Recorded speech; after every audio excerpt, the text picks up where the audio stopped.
ఈరోజు ప్రారంభమైన ఆంధ్రప్రదేశ్ అసెంబ్లీ సమావేశాలు అండ్ అదే సమయంలో ఈరోజు ఢిల్లీలో రాహుల్ గాంధీ గారి మీడియా సమావేశం, అందులో ప్రజాస్వామ్యానికి ప్రాణవాయువు లాంటి ఓట్లను ఏ విధంగా మ్యానిపులేట్ చేసేస్తున్నారు, ఏ విధంగా తీసేస్తున్నారు, ఏ విధంగా యాడ్ చేస్తున్నారు, ఇలాంటి పేర్లు ఎంత మోసం చేస్తూ ఉన్నారు. ఒకే రోజు కొన్ని విషయాలను ఈరోజు గమనించిన తర్వాత రోజు జరుగుతున్నవే చాలా క్లియర్ పిక్చర్ కనిపించేది ఏంటి అంటే, ఎక్కడే కూడా ప్రజాస్వామ్య పరిరక్షణ కోసము ప్రజాస్వామికంగా ముందుకెళ్లాలనో ఏ ప్రభుత్వం భావించడం లేదు, ఏ పాలకుడు భావించడం లేదు. ఈరోజు ఆంధ్రప్రదేశ్ అసెంబ్లీ సమావేశాలు స్టార్ట్ అయ్యాయి. అటు విపక్షంగా ఉన్న వైఎస్ఆర్ కాంగ్రెస్ పార్టీ అధ్యక్షుడేమో ప్రతిపక్ష హోదా ఇస్తే నేను అసెంబ్లీకి వస్తాం, మేము ఇవ్వండి, అక్కడ మాకు సరైన సమయమే ఇవ్వండి, మరి ఏ విధంగా మేము అసెంబ్లీకి రావాలి, ఏ విధంగా చర్చించాలి, 2-3 నిమిషాలు ఇస్తే అక్కడికి వచ్చి ఏం మాట్లాడాలి, దానికోసం ఏం రావాలి అంటారు ఆయన. వీళ్ళేమో ప్రతిపక్ష హోదా అడుగుతావా, నీ చెంపలు వాగిపోయేటట్లు పగలగొట్టాలి అని చెప్పి వీళ్ళు అంటారు. ఏందో తెలియదు. ఎక్కడైనా కనుక అసెంబ్లీ అన్నది ఒక బిల్లు ప్రవేశపెడితే ఆ బిల్లు మీద పాజిటివ్స్ నెగిటివ్స్ చర్చ జరగాలి కదా. అసలు అదే కదా అసెంబ్లీ ఉద్దేశం కూడా.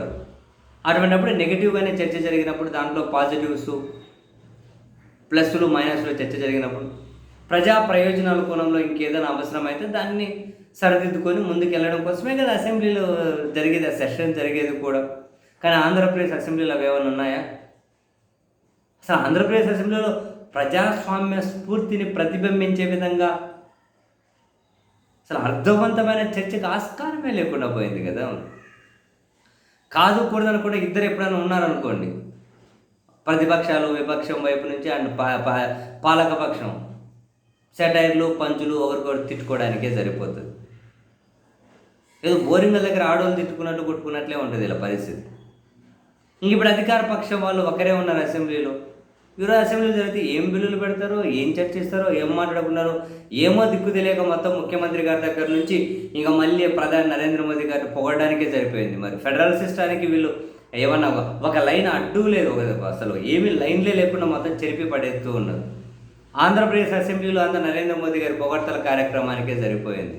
ఏమంటే జీఎస్టీ తగ్గింపు, అది గొప్ప ఉపశమనం, గొప్ప లీడర్షిప్, జీఎస్టీ తగ్గించి ప్రజలకు ఉపశమనం. అసలు అప్పుడు పెంచిన వాళ్ళు ఎవరు? వీళ్ళే కదా. మళ్ళీ ఏందో చూడండి జనాల్ని ఎట్లా వీళ్ళు మిస్లీడ్ చేసి, అప్పుడు జీఎస్టీ ఎవరు పెంచి దారుణంగా పెంచింది ఎవరు? ఇల్లే కదా. పెంచింది ఇల్లే. ఇప్పుడు తగ్గించి గ్రేట్ ఉపశమనం అంటే అప్పుడు ఆయన చేశారనే కదా దాని అర్థం. ఆయన పొగడతారు. అసలు ఏం పోటీ పడుతున్నారు ఆంధ్రప్రదేశ్ అసెంబ్లీలో? ఏదో జీఎస్టీ 2.0 కంట మద్దతుగా తీర్మానాలు అంట. ఏం మాట్లాడతారు, ఇంకేం చేస్తారు? ఇంకా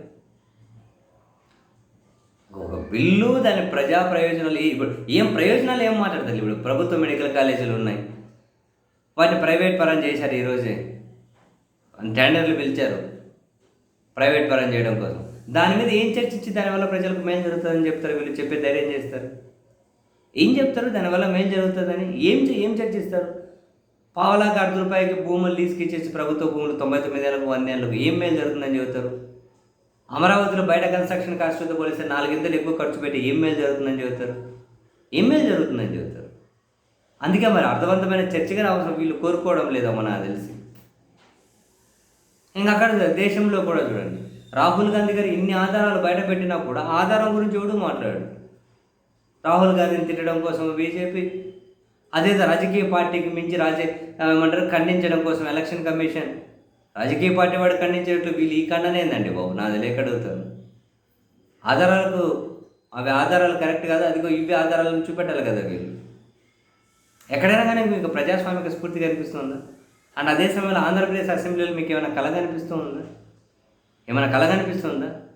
ఒకప్పుడు అసెంబ్లీలు అంటే అసెంబ్లీలో నాయకుల ప్రసంగాల మీద పుస్తకాలు రాసేవాళ్ళు. ఇప్పుడు ఏంది పుట్టకోసి రాస్తారా?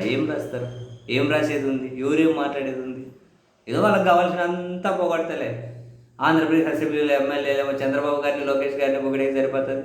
ఇక జనసేన ఆయన ఓడుకుంటే బాగోదు, అసలే సినిమా ఆయన కదా అని చెప్పి ఆ జనసేన పార్టీ అధ్యక్షుడిని ఆయన ఓడేకి సరిపోతుంది. వీళ్ళందరూ కలుసుకొని మోడీ గారిని ఓడేకి సరిపోతుంది.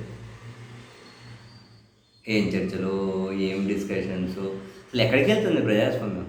ఇటువంటి వాటి కోసమే ఇంతకుముందు వాళ్ళు ఏవేవో త్యాగాలు చేశారు. ఏవేవో త్యాగాలు చేశారు. దేనికోసం? దీనికోసమా? ఇటువంటి చర్చల కోసమా? ఇటువంటి విధానాల కోసమా? పాలకులు ఇంత నియంతృత్వంగానా? ప్రజాస్వామ్య స్ఫూర్తి లేకుండానా? ఏందో అందరూ అట్లే తయారయ్యారు.